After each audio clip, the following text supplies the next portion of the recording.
Breaking news చూస్తున్నాం. కేరళలోని వాయనాడ్ జిల్లాలో జరిగిన విధ్వంసం ఇంకా అంచనాకు అందడం లేదు. సహాయక చర్యలు చేపట్టే కొద్దీ కన్నీటి దృశ్యాలు పెరుగుతున్నాయి. బాధితులను ఆదుకోవడానికి కేంద్ర రాష్ట్ర ప్రభుత్వాలు సహాయక చర్యలు చేపడుతున్నాయి. ప్రైవేటు సంస్థలు కూడా బాధితులకు ఆసరాగా నిలుస్తున్నాయి. ఇక ప్రతిపక్ష నేత రాహుల్ గాంధీ బాధిత ప్రాంతాల్లో పర్యటించారు. ప్రియాంక గాంధీతో కలిసి వాయనాడ్ వెళ్లిన రాహుల్ చురల్మల్లోని ప్రమాద స్థలాన్ని సందర్శించారు. ఆ తర్వాత అట్టమల, ముండక్కాయ్ ప్రాంతాలకు కూడా వెళ్లారు. సహాయక చర్యల గురించి అధికారులను అడిగి తెలుసుకున్నారు.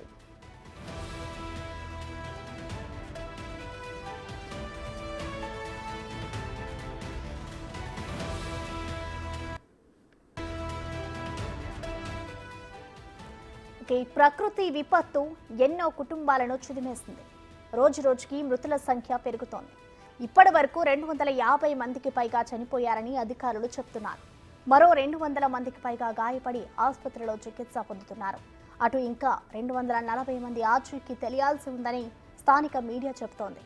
ఈ ఆచూకీ తెలియని వారంతా ఆ బురదలోనే 3 రోజులుగా కూరుకుపోయి ఉన్నారా అనే ఆలోచన ప్రతి ఒక్కరికి అన్నిటినీ తెప్పిస్తోంది.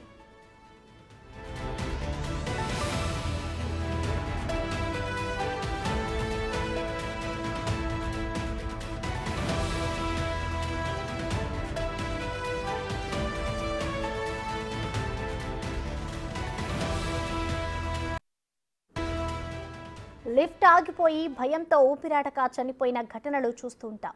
అలాంటిది కొండచిరలు విరిగిపడి గ్రామాలన్నీ బురదలా మారి ఆ బురదలో రోజుల తరబడి కూరుకుపోతే వాళ్ళు ఎలా ఉంటుంది? చనిపోయేటప్పుడు ప్రశాంతంగా చనిపోవాలని ఎవరైనా కోరుకుంటారు. కానీ ఆ బురదలో ఊపిరాడకుండా గంటలు రోజులు తరబడి ఉంటే ఆ పరిస్థితి ఎలా ఉంటుంది? 3 రోజులుగా ఆచూకీ దొరకకుండా ఉన్న వాళ్ళు ఇంకా ఎక్కడా ఒక దగ్గర బతికే ఉన్నారా? నిజంగా బతికి ఉంటే వాళ్ళు ఏ చెట్టు కొమ్మ పైనో, ఏ బురదలోనో, ఏ నదిలోనో ఎంత నరకయాతన అనుభవిస్తున్నారో అని బాధిత కుటుంబ సభ్యులు ఆవేదన వ్యక్తం చేస్తున్నారు. కొంతమంది అయితే మా వాళ్లకు అలాంటి నరకయాతన ఉండకూడదు, వాళ్ళు మాకు దూరమైనా పర్వాలేదు, కానీ చావైనా కష్టం లేకుండా ఉంటే చాలు అని అనుకునే వాళ్ళు కూడా ఉన్నారు.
కేరళలోని వాయనాడ్ జిల్లాలో జరిగిన విధ్వంసం ఇంకా అంచనాకు అందడం లేదు.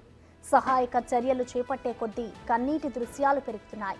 బాధితులను ఆదుకోవడానికి కేంద్ర రాష్ట్ర ప్రభుత్వాలు సహాయక చర్యలు చేపడుతున్నాయి. ప్రైవేటు సంస్థలు కూడా బాధితులకు ఆసరాగా నిలుస్తున్నాయి. ఇక ప్రతిపక్ష నేత రాహుల్ గాంధీ బాధిత ప్రాంతాల్లో పర్యటించారు.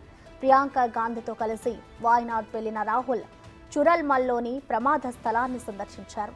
ఆ తర్వాత అట్టమల, ముండక్కాయ్ ప్రాంతాలకు కూడా వెళ్లారు. సహాయక చర్యల గురించి అధికారులను అడిగి తెలుసుకున్నారు.